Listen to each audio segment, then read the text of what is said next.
Perkenalkan, nama saya Rifsa Yuda Febriana dengan NIM 2019-10231.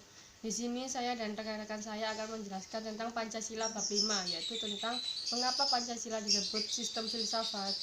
Tahu atau pernah mendengarkan apa dari arti kata dari filsafat? Nah, tapi apakah kalian tahu Pancasila sebagai sistem filsafat itu? Seperti ada pernyataan bahwa Pancasila merupakan dasar filsafat yang mewarnai seluruh peraturan hukum yang berlaku.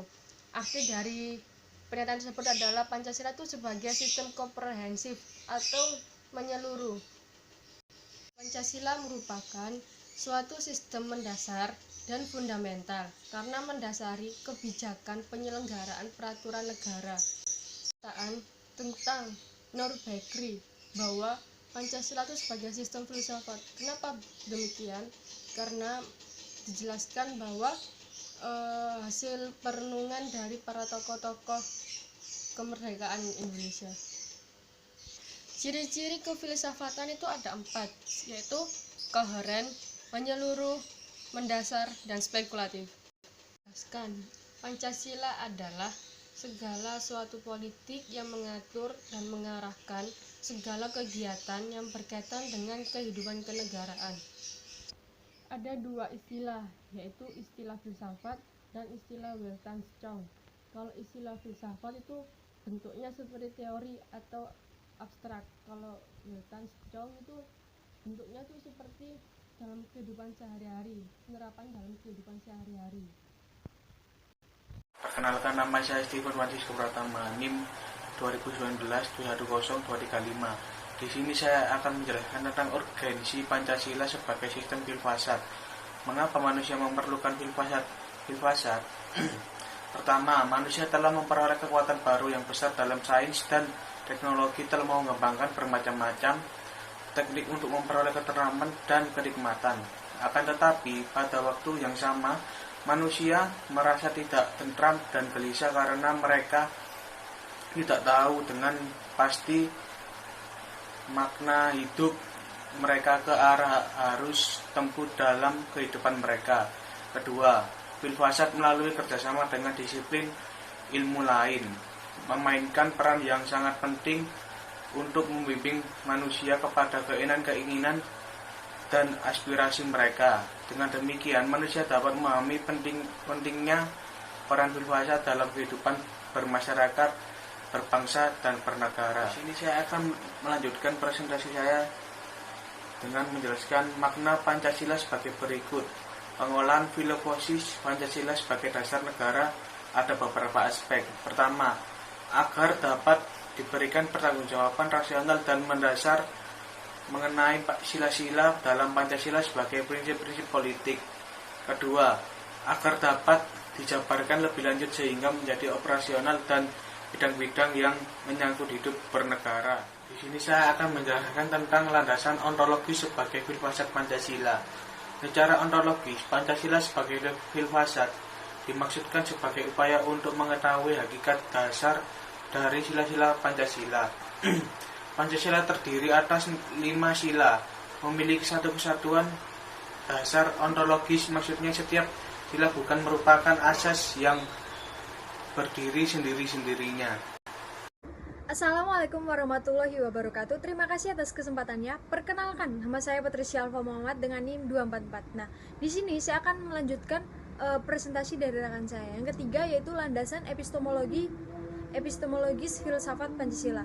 Epistemologi adalah cabang filsafat pengetahuan yang membahas tentang sifat dasar pengetahuan, kemungkinan lingkup, dan dasar umum pengetahuan.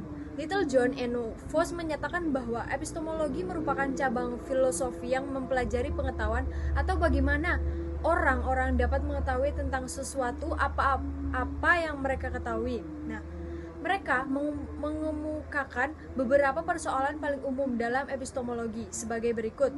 Yang pertama, pada tingkat apa perubahan dapat muncul sebelum pengalaman? Yang kedua, pada tingkat apa pengetahuan dapat menjadikan sesuatu yang pasti? Problem pertama tentang cara mengetahui itu ada 2 pendapat yang berkembang dan saling bersebaran dalam wacana epistemologi, yaitu rasionalisme dan empirisme. Nah, Kaum rasionalisme berpandangan bahwa akal merupakan satu-satunya sarana dan sumber dalam memperoleh pengetahuan, sehingga pengetahuan bersifat a priori. Empirisme berpandangan bahwa pengalaman indrawi atau empiris merupakan sarana dan sumber pengetahuan, sehingga pengetahuan bersifat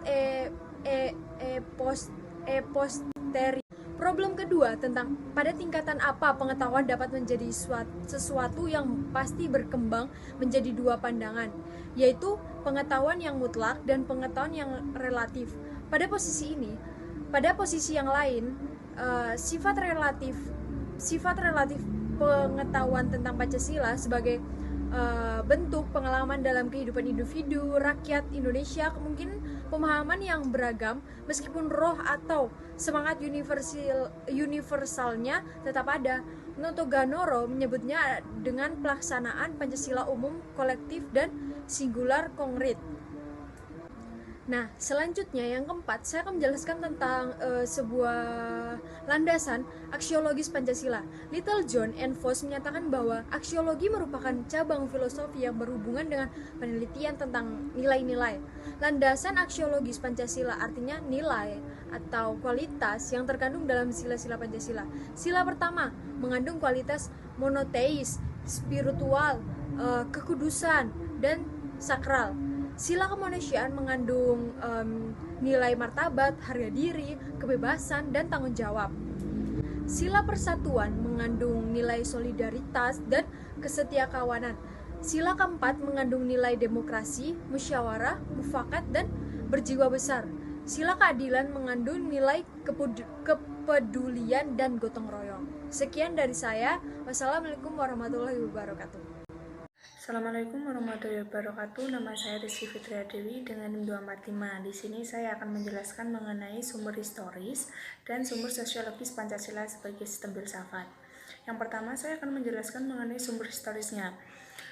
Sila-sila Pancasila sebagai sistem filsafat ini dapat ditelusuri dalam sejarah masyarakat Indonesia sebagai berikut. Yang pertama adalah sila ketuhanan yang Maha Esa. Dapat dibuktikan dengan masih berlangsungnya sistem penyembahan dari berbagai kepercayaan dalam agama-agama yang hidup ataupun ada di Indonesia. Misalkan saja agama Islam. Agama Islam mewajibkan semua umatnya untuk melaksanakan ibadah sholat. Begitu pula dengan agama lain yang mewajibkan untuk melaksanakan ibadah sesuai dengan syariatnya masing-masing. Yang kedua adalah sila kemanusiaan yang adil dan beradab. Indonesia telah menjelajah ke berbagai penjuru Nusantara maupun dunia. Hal ini bisa membentuk individu, terbentuk karakter bangsa, yaitu internasionalisme atau yang bisa kita ketahui dengan berkemanusiaan. Contohnya adalah pemuliaan setiap hak manusia. Ya, selanjutnya adalah sila ketiga, persatuan Indonesia. Indonesia memiliki kemajmukan sosial, yaitu perbedaan masyarakat dari berbagai macam ras, suku, dan budaya. Lalu juga memiliki kultural dan teritorial yang dapat menyatu dalam suatu komunitas politik kebangsaan Indonesia. Selanjutnya adalah sila keempat, kerakyatan yang dipimpin oleh hikmat kebijaksanaan dalam permusyawaratan perwakilan. Paham kedaulatan rakyat telah tumbuh di kebudayaan Minangkabau, dan kekuasaan raja ini dibatasi oleh ketundukannya terhadap keadilan dan kepatutan.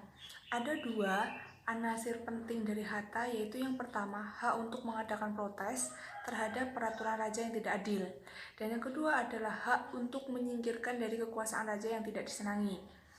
Sila kelima adalah keadilan sosial bagi seluruh rakyat Indonesia. Ini adalah ternyata Indonesia dulunya pernah mencatat sejarah sebagai bangsa yang pernah hidup dalam keadilan dan kemakmuran. Namun hal ini terjadi sebelum kolonialisme datang. Selanjutnya saya akan membahas mengenai sumber sosiologis Pancasila sebagai sistem filsafat. Nah, ada dua kelompok dalam hal ini. Kelompok pertama adalah masyarakat yang paham betul bahwa Pancasila ini dijadikan sebagai pandangan hidup atau way of life. Kelompok kedua adalah masyarakat yang mengerti bahwa Pancasila sebagai sistem filsafat ini dengan teori-teori yang bersifat akademis. Nah, Pancasila sebagai sistem filsafat ini menurut Natanegoro adalah satu kesatuan utuh yang tidak dapat dipisah-pisahkan. Kesatuan dan hubungan sila-sila Pancasila dengan hierarkis piramidal digambarkan oleh Nathan Core adalah sebagai berikut. Sila yang pertama adalah ketuhanan yang Maha Esa. Ketuhanan yang Maha Esa menjiwai dan meliputi dari sila kedua, ketiga, keempat, dan kelima. Sedangkan sila kedua, kemanusiaan yang adil dan beradab, menjiwai dan meliputi dari sila pertama, sila ketiga, keempat, dan kelima. Sila ketiga, sila persatuan Indonesia ini menjiwai dan meliputi dari sila pertama, sila kedua, sila keempat, dan sila kelima. Lalu sila keempat, sila kerakyatan yang dipimpin oleh hikmat kebijaksanaan dalam permusyawaratan perwakilan, menjiwai dan meliputi dari sila pertama, kedua, ketiga, dan kelima. Dan sila terakhir yang kelima adalah keadilan sosial bagi seluruh rakyat Indonesia. Ini adalah meliputi dari sila pertama, kedua, ketiga, dan keempat. Nah, ada lagi yaitu kesatuan dan hubungan sila-sila ini yang saling mengkualifikasi atau saling mengisi.